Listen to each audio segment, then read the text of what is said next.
that focus there. Those achievement gaps between students are widening with a current gap of over 20 points. And so really that's where we're seeing, I think, to your point, still some really positive wins, but those overall proficiency rates especially are still, I know those numbers are small, but below 20% for economically disadvantaged students. Great question. Thank you. Representative Hakeem. Thank you, Mr. Chairman.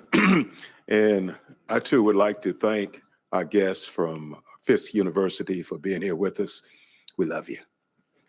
All right. And to our presenters, and Mr. Chairman, if the question is not appropriate for our guest, I want to put you on the spot and ask you the question. Now, as I understand the presentation, the increase in proficiency, I think we're looking at, presently it's like 1 in 3 or 1 in 4. And we're looking at 1 student per, is that per year? The increase going up to 2030. Okay, all right. Sorry, yes. I guess in my mind, what's happening with those students who are not becoming proficient, not in that group that's moving forward? I guess I'm thinking about the disadvantage, poor learning environments, or they just have a hard time in life. What are we doing over that time period to change the environment for that group of young people? Mm-hmm. Sure. And it seems like, I know we're making improvements, but it sounds like a large group of people who are not, that investment is not being made of them. They're not in a position to move forward. Thank you. Ms. Guthrie, you want to go first, or me too? Yeah, sure. I mean, that is the work of this committee. I think there's a lot of work to do. We know from research that the #1 in-school factor that impacts the student's learning is the teacher in the classroom. And so, it's such an important body of work to support that teacher, to ensure that they have the instructional materials that are high quality, that they have access to professional development and training aligned to evidence-based practices, that they have the data that they need quickly in order to respond and improve instruction. So that's first.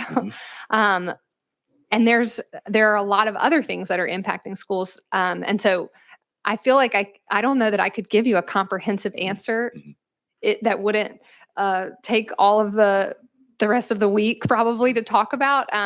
But I think that is the work of this committee, is to think about what are we going to do for those students that are not yet proficient.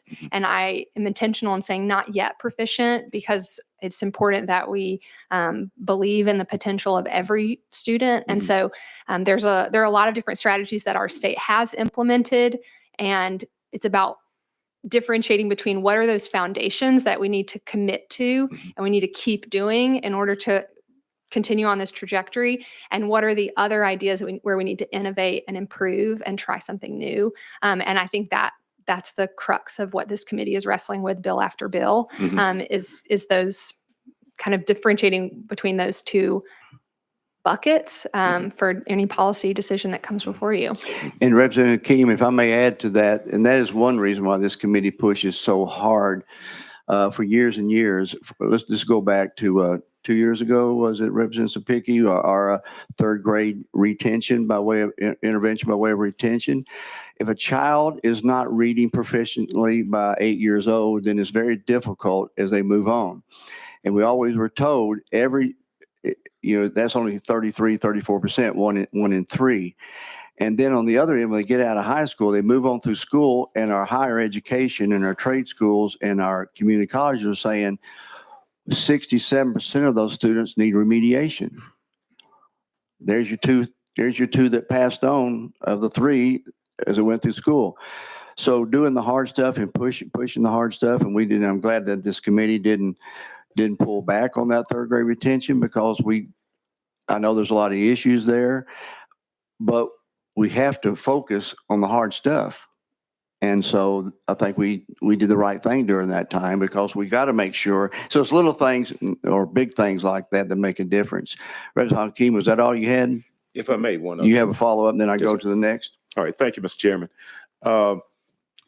As we appear to be moving forward with the voucher concept in Tennessee, I think that's going to pull a number of our teachers from public education. And how do we fill that gap? How do we, if we're talking about improving public education, how are we going to continue the proficiency that we're talking about?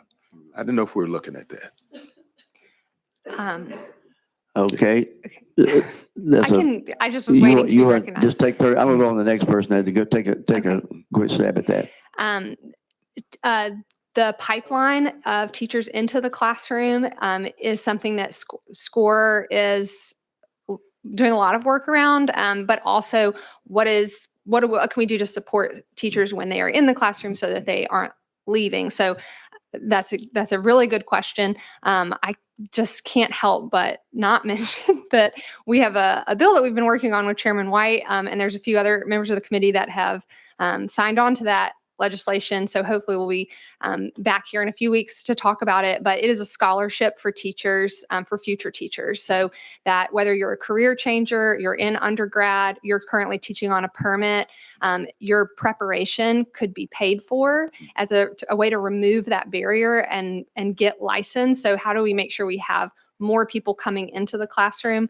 But we also have to make progress on what is the experience of being a teacher, and sort of how do you develop as a teacher? How do you professionally grow without having to leave your students and leave your classroom? And so what are the opportunities there? How do we rethink staffing and the schedule of the day? And I think that's an area where there's a lot of room for innovation. And then the last thing that's on my mind is the impact of generative AI and how can we use the power of different tools that are being developed to offload some of those non-teaching tasks. The really critical flexion point of teaching and learning is going to be about relationships, and that's not going to change. But there are a lot of non-instructional tasks that those types of technology could help us with. And so how do we get smart quickly to be able to reduce some of the burden that's on teachers? Thank you Mr. very Chairman. much. Let me go to Representative Stevens now. Thank you. Thank you, Mr. Chairman. I appreciate your desire to improve and would rather have all the students instead of just one per classroom. But what are some practical ideas of how we can implement that? Mm-hmm. So we have, I'd be happy to come by your office and share our 2025 State of Education report that has roughly 25 specific policy recommendations for the state for the year 2025. Many of those things are recommitting to using data, making sure we have high quality instructional materials, the sort of literacy practices that you all have codified. But we also know we need to improve the teacher pipeline and make sure that the role of a teacher, that we're being innovative in exactly what that looks like for a teacher, and then improving pathways into post-secondary. So how do we make teaching and learning more sort of lifelong relevant to students and giving them exposure to career opportunities early and getting coursework that's aligned to a pathway for a career. So there's a lot of different ideas, and I think many things that we're doing we're on the right track, and there are also places where we can get better. Follow up. Thank you, Mr. Chairman. Just one follow-up question for you. Are any of these ideas in bills that have been filed this year? Yeah, so we work with lots of partners who are working with you all to bring legislation, and we hope to be supportive of many of the ideas that have been filed. The bill that I mentioned earlier is one. I know the governor's office has been working on a bill around teacher licensure, a bill that impacts charter schools, and so there are many bills that, yes, we would be supportive of, and I feel like, calendar by calendar, we'll definitely be sharing our perspective. Thank you, Chairman Haston. Thank you, Mr. Chairman. I just wanted to mention that I think one of the goals that we need to add as a state, as a committee, is as a focus also on our ACT performance at the high school level. Right now, we're ranked 40th in the nation in our composite ACT score. And as long as we continue to tie a lot of accountability, a lot of scholarship dollars, a lot of our performance about getting our students connected to post-secondary opportunities, there needs to be something. There's some sort of, we see a lot of improving trends in some of the lower grades and middle school grades, which is great. But there's a disconnect there, and there's a little bit of a leak that needs to be plugged in some respects to make sure that we connect our students better with and improving their ACT scores. And I just want to make sure that we have that focus as well going forward at the state level. Thank you. Thank you very much. Okay, let's go back to Representative Glenn. Thank you, Mr. Chairman. I must be on the front row. Thank you all for being here. Obviously, the information you all have shared has been really great, and there's a lot of data to decipher there. I just have two quick questions. Do you sometimes feel, and maybe not all the time, and hopefully you can be honest, that sometime as this body, that we put too much on our teachers and then expect them to carry it out and be able to educate our kids the way that they need to be? You recognize? That's a good question. Don't lose your job now.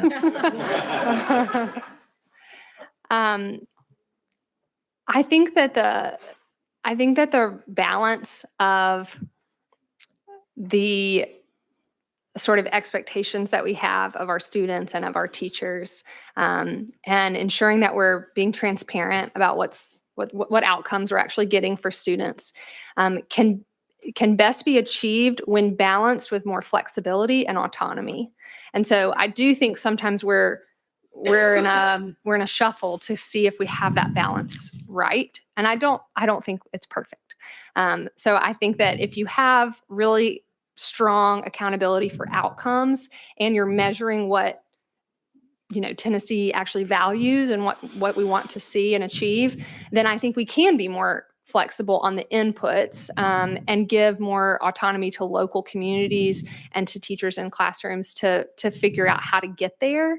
And in the middle of that, we want to protect students from a situation that's not fair to them. We don't want to wait too long before we intervene. And so I think that, yes. And I also think that it's important we do have, transparent reporting on our outcomes for students.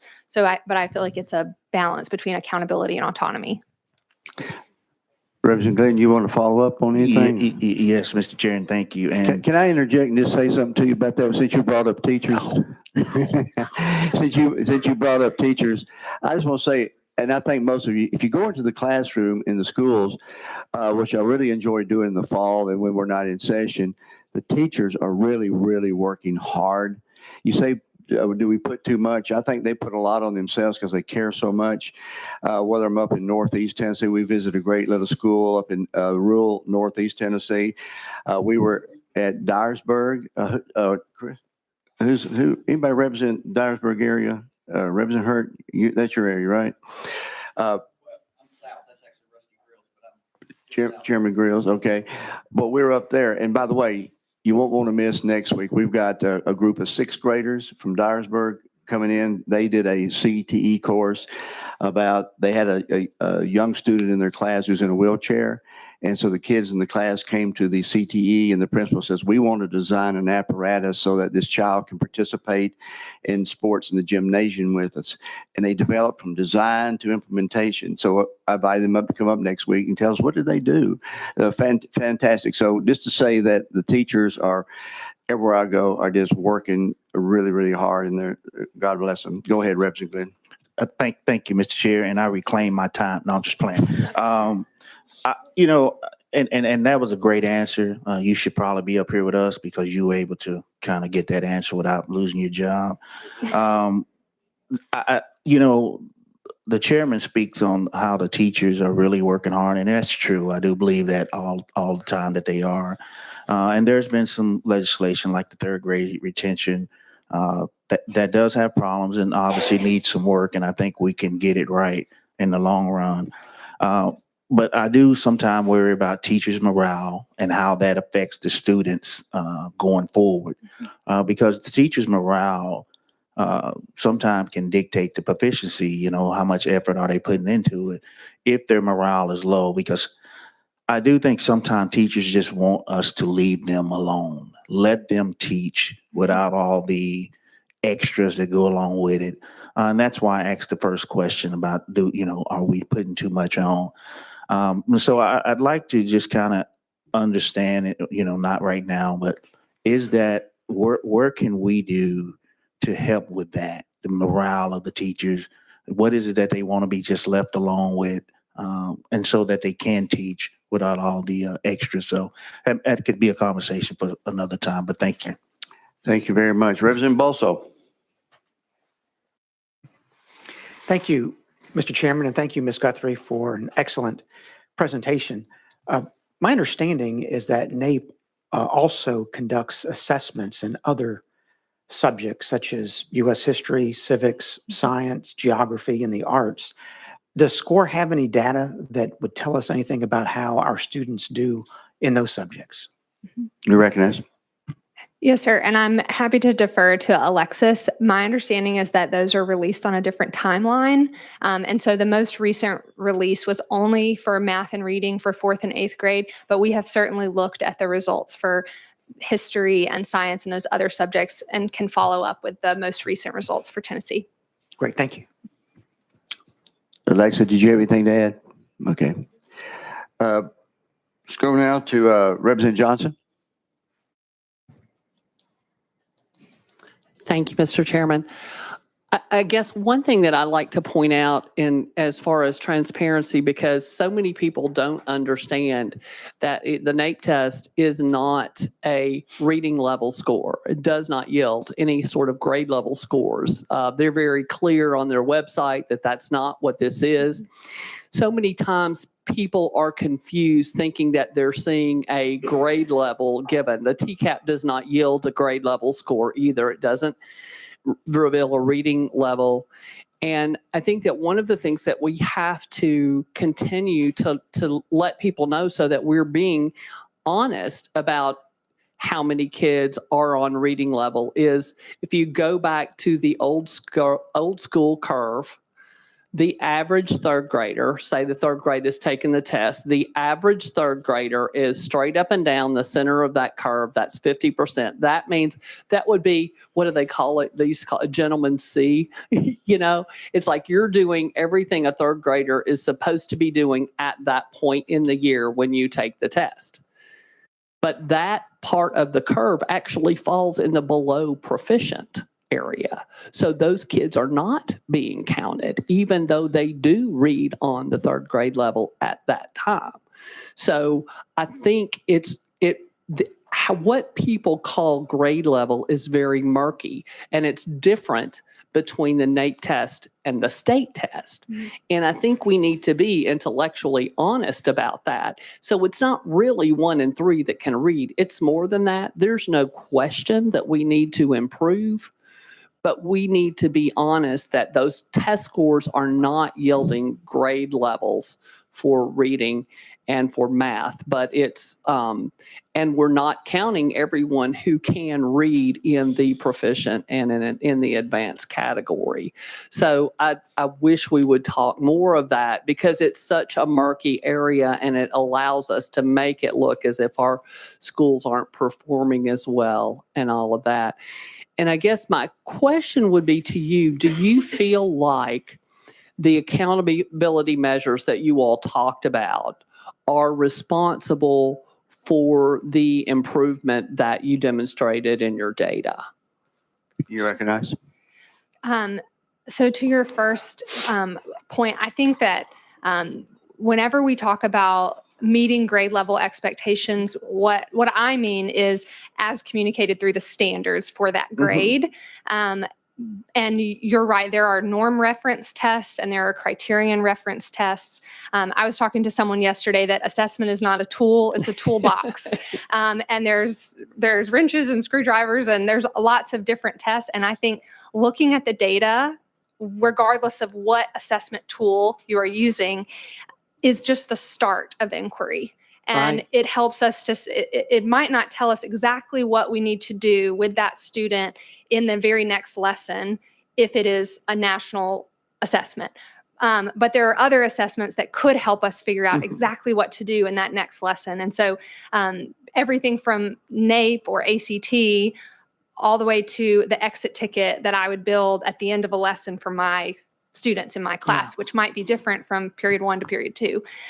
So I think that the data we get is the start of inquiry. It tells us where to look. It tells us what next question to ask, but it doesn't answer every question we might have. And so just want to say that it's important that we don't just look at one measure. And it is our belief that the foundational policies that have been established in Tennessee since that, sort of 3 F's moment in 2007, to have high expectations in our standards, to align our assessment to that, to give it annually to all students, and to disaggregate and report where students are, and to sort of shine a light on the outcomes of our students, that then drives that inquiry of where do we need to go next? How do we improve? And so many of the policies that this General Assembly has put into place, whether it's a student-based funding formula or literacy interventions, high quality instructional materials, tutoring supports, those are things that were born out of that inquiry by looking at the data. And so another way I guess you could say it is that measuring weighing the pig doesn't make it fatter, but you've got to measure if you want to know how to get better. And so we keep checking in, and we use lots of different sources to understand where we're getting it right and for which students. But that's not the end. That's just the start of how we actually improve. I hope that addresses your question. Did you have a follow-up? One quick follow-up. You're recognized. It reminds me of the African proverb that flowers grow when they're watered, not when they're measured. But yes, absolutely. But I guess so. What I'm thinking is we find that accountability is so critical to our public schools, and now that we're using public tax dollars for private schools, because it's the public taxpayers' dollars, shouldn't we also have accountability for these voucher schools that have zero accountability and zero transparency? If we're saying that's what was helpful, then shouldn't that be continued? And we know that if they give separate tests, there's no way to compare. Everybody needs to give the TCAP if that's what public schools are going to give, because you can't compare 2 separate tests. And we don't know what standards some of these voucher schools are teaching. So it would seem to me that if this accountability was successful, because it's public tax dollars, we should be using that accountability in voucher schools as well. Hey, thank you. I think that was more of a comment on that may be a little out of your wheelhouse anyway. So, well, thank you very much. Let's go to, and thank you, Representative Johnson. Let's go to Chairman Sapicki. Mr. Chairman, if I'm the last one on the list, I make a motion to go back in session. Anyone else on the list want to ask a question or comment? Thank you all so very much. This is very special, and appreciate you y'all bringing this before us. Very educational. We're now back in session, and Chairman Sapicki. Thank you, Mr. Chairman. I've been sitting up here for 7 years on the Education Committee, and some of my colleagues from Knoxville and Chattanooga made some very pointed inquiries. We have grown education in the state of Tennessee to where now we're pushing 40% of our students in 3rd grade, based off the TCAP score, can read and comprehend and disseminate that information on a test. The question that was asked by my colleague from Chattanooga is, well, what about the other ones? What are we not doing in the classroom? What are we not doing from the General Assembly? What are we not doing that is prohibiting those children from getting to the next level? And I think that's one of the tasks we have to figure out here as a committee is how and what and why are we missing these kids, and what are we going to do to get it fixed? We ran bills here last year that were very controversial with some of these groups that are sitting in this audience that did not want to reduce the amount of testing that we do on our children, that did not want to free them up for our teachers to teach more in the classroom and do what they want to do in life. Those are the battles that we have to fight here in the General Assembly, is to try to figure out how do we get these kids that aren't on grade level on grade level. Because if we don't, as the chairman made a reference to, is we've got 60-something% remedial coursework in our colleges and universities. Over half of our children that take the ASVAB do not pass it. A child, a student in this state who wants to serve our country in the military, half of them that take the ASVAB are failing it. And passing is 37. These are some of the questions that we need to ask when people come up to the microphone is, what are we not doing? And every time we say the word data, that's a test. Every time we say the word data, that is a child sitting in a classroom taking a test that possibly otherwise could be getting educated by a teacher's assistant, getting remedial work to try to get them on grade level. This is the challenge we face. We've done great things, Mr. Chairman. We sat here together and other members with the third grade literacy, going back to phonics education and getting our teachers the necessary training and focusing on, with the State Board of Education, enacting policies that help facilitate a better educated students. A statement was made from our presenter that, yes, we've grown, but most everybody is falling, right? How do we continue to push our students in a direction that's going to get them positive outcomes so that with the money we just spent from what Governor Leah said about our TCATs and our investment in our TCATs, our community colleges and technical aspects of education, how are we going to let them take advantage of it if they can't perform in the classroom? I don't care if you're an electrician, you're a doctor, whatever you're doing, you have to be able to read and comprehend and do mathematics and other things in life to be able to succeed. So my other colleague from Knoxville, she made a great point about, well, what is the testing right? Are our evaluations on our teachers right to put us in the best position to get these kids across the finish line? I believe this, and I said this my second year up here. If we fix education in Tennessee and get it to the place that we all want it, the back end problems of society start to fade. Our job is to put the penitentiary system out of business because everybody's educated and making great decisions in life and have the opportunity to succeed. All of us sitting here are very successful in life. You wouldn't be sitting here unless you were successful in life. When I tour these classrooms, I've been to over 37 districts across the state. I get pounded by teachers of we're doing too much in the classroom. Simplify, and we'll get you better results. Now, there's got to be a happy balance there because I know there's people in the audience that would be very upset with that comment. But we got to figure this out. And I get the whole aspect of one student, right? But what about the other ones that aren't? And they have to move on to the next grade level and so forth and so on and so forth.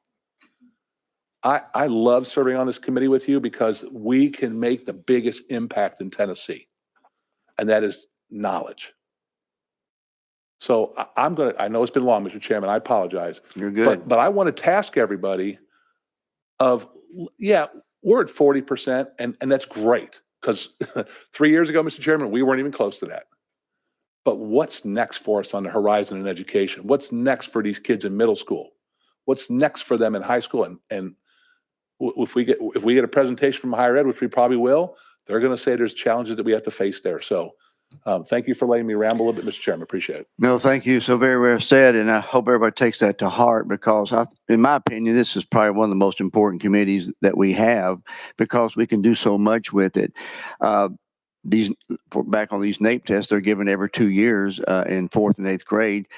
The next time will be in 2025, unless we're trying to change it back to even years. We got pushed off the even years back in the pandemic. We were supposed to give it in 2020, but we had to delay it to 2021. And we're trying to get Congress to let us go back to the even years. But hopefully in 2025, I would like to see Tennessee #1 in the nation. And we can do that if we focus and put our minds to it. But we need to watch the legislation coming through, and we need to challenge everything. But with the end goal, as you said, Chairman Sapicki, is that we move forward. Well done, well said. Anyone else? So that's why this committee is exciting because we can change people's lives forever. Anyone else? Yes, sir, Representative Hakeem, Glenn. Thank you, Mr. Chair. I just wanted to recognize the Montgomery County NAACP Student Council who just walked in. If they would stand up and we can give them a round of applause. Thank you, Mr. Chair. Montgomery County, welcome. Representative Kinsey, do you have anything else? Thank you, Mr. Chair. Just really quick, just a reminder that, again, this is Fifth Day on the Hill, and in room 8C, we're going to have the fabulous Jubilee Singers perform a couple of tunes, but we're also going to have folks from the administration, from the faculty, and some students as well to talk about some of the things they're doing. So please come up 2:30, 3 o'clock to about 4. Room 8C. Thank you, Mr. Chair. Thank you. Members, thank you for giving so much of your time and listening to this. And you won't want to miss next week when we got the sixth graders here. Any objection to adjournment? We are adjourned.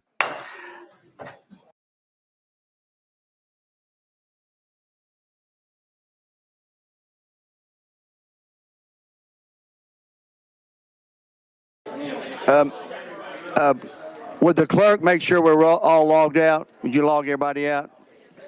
Okay. Chairman White, you were talking about